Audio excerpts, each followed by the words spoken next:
안녕하세요, 여러분. 굿모닝 행정학 진행하는 여러분의 영디 최영희입니다. 자, 66일 차입니다. 금요일 복습 테스트에서 진행했던 문제 11번부터 15번까지 정리를 했고요. 이번에 복태를 좀 어렵게 제가 했습니다. 왜냐면 문제를 다 100% 설명드릴 수 있을 것 같았거든요. 그래서 저랑 차근차근 문제만 정리해 주시면 됩니다. 자, 11번 한번 들어가 볼까요? 다음 중 우리나라 지방자치단체의 종류에 대해서 잘못 기술하고 있는 것. 광역시에는 보통 자치구를 둡니다. 근데 예외적으로 군을 두는 경우들이 있습니다. 그래서 제가 부산광역시 기장군 이런 표현 썼어요.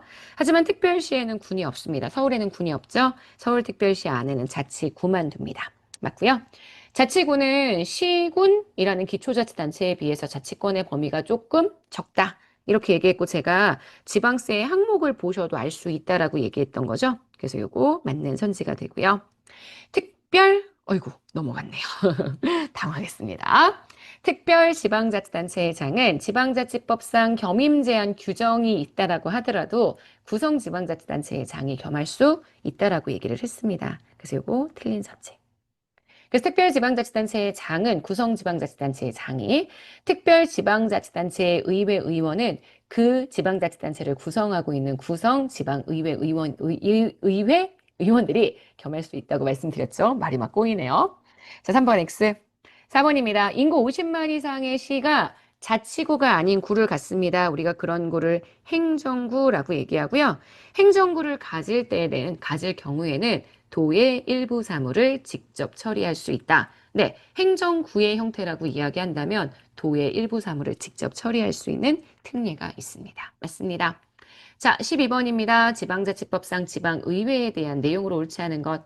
지방의회는 외국 지자체와의 교류 협력에 관한 사항을 의결할 수 있고요. 지방의회 의원의 의정 활동을 지원하기 위해서는 정책 지원 전문 인력이 도움을 줄 수 있습니다. 요거 22년 지방자치법 개정되면서 추가된 부분이라고 했고요. 지방의회에서 의결된 조례야 날짜 하나도 기억 안 나죠? 근데 제가 무슨 얘기를 했냐면 조례에 관한 날짜는 20일 아니면 5, 두 개밖에 안 들어간다고 했어요. 지방의회에서 의결된 조례안은 5일 이내에 지방자치단체장에게 이송되어야 하고요. 날짜가 일단 10일이란 날짜가 없다는 거 기억해 주시면 약간 편법으로 문제를 풀 수가 있습니다. 3번 X, 4번. 지방의회 의장은 지방의회의 사무직원에 대한 감독권을 가지고 있습니다. 지방의회 의장이 지방의회 사무직원에 대한 인사권을 행사한다. 제가 이렇게 말씀해 드렸죠. 12번의 정답은 그래서 3번입니다. 자, 13번입니다. 우리나라 지방자치단체에 대한 설명으로 옳지 않은 것. 지방자치단체의 의회 의사를 결정하는 의결기관, 의사를 집행하는 집행기관, 이원적으로 구성하는 기관 대립형이 우리나라의 기본적 방식이고요. 지방자치단체의 구, 자치구입니다. 자치구는 특별시 아니면 광역시에만 있습니다. 중앙행정기관의 장과 지방자치단체의 장이 사무처리할 때 의견 달리한다. 이걸 조정하기 위한 기구가 국무총리 소속의 행정협의조정위원회입니다. 맞고요. 주민은 그 지방자치단체의 장뿐만 아니라 지방에 속한 모든 의회 의원들까지도 소환할 수 있는 권한을 가진다. 틀렸죠. 틀렸죠. 왜? 모든이 틀렸습니다. 지역의원은 가능한데 제가 비례의원에 대한 소환권은 행사할 수 없다. 이렇게 이야기했던 거 기억하시죠? 13번. 그래서 문제의 정답이 되는 틀린 선지는 4번입니다. 자, 14번 갑시다. 자, 우리나라 지방에 대한 재정 통제 내용입니다. 지방 통제 내용이요.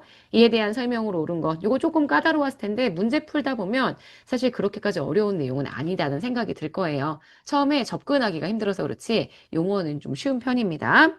행안부 장관이나 시도지사가 지방자치단체의 자치사무에 대해서 감사할 수 있습니다. 지금 보시는 회계감사할 수 있습니다. 서류, 장부, 회계감사할 수 있습니다. 하지만 자치사무에 대한 개입은 제가 위법성에 대해서만 할 수 있다고 했거든요. 위법한 경우에는 가능하지만 공익을 현저히 해친다. 부당하다는 얘기인데 부당한 경우에는 실시할 수 없습니다. 그래서 1번 X가 되고요. 2번입니다. 소속 공무원의 인건비를 30일 이상 지급하지 못해 그래서 자력으로 재정 위기 상황을 극복하기 어렵다라고 판단이 된다면 이때는 재정주의나 재정 위기 단체가 아니라 인건비가 밀린 거예요. 긴급 재정 관리 단체. 이렇게 지정합니다. 제일 빡세게 지정하는 거라고 제가 말씀드렸죠? 자, 우리나라의 지방자치단체의 단체 위임 사무에는 지방의회가 관여할 수 있습니다. 지방자치단체는 다음 회계연도부터 5회계연도 이상의 기간에 대한 중기 지방재정 계획을 수립해서 지방의회 행안부 장관에게 제출을 합니다. 맞습니다. 자, 문제의 정답되는 건 그래서 4번입니다. 자, 15번입니다. 지방자치단체의 기관 구성에 대한 설명. 기관 통합형은 의결기관과 집행기관을 별도로 구성하지 않습니다. 이원적으로 구성해서 상호 견제와 균형을 도모하는 건 기관 대립형의 특징이라고 보셔야 되고요. 기관 대립형은 행정 책임의 소재가 분명하다라는 장점이 있습니다. 입법부가 잘못한 건지 행정부가 잘못한 건지를 확실하게 확인할 수 있죠. 3번, 기관 대립형은 집행부와 의회의 기구가 병존함에 따라 비효율성을 줄일 수 있다는 장점이 있다. 네, 기관 대립형은 집행부, 의회의 기구가 병존, 비효율성을 줄일 수 있는 장점. 이건 아니죠. 이건 기관 통합형에 대한 설명입니다. 입법부하고 행정부가 같이 존재하고 그래서 의사가 결정되면 바로 집행할 수 있는 거. 이게 비효율성을 줄일 수 있다는 의미이기 때문에 기관 통합형에 대한 설명이다. 이렇게 정리해 주셔야 합니다. 3번 X. 4번. 주민자치는 의결기관과 집행기관을 분리해서 대립시키는 기관 분리형을 채택하는 반면 단체자치는 의결기관이 집행기관도 되는 통합형을 채택한다. 제가 주민자치할 때는 통합이 낫고요.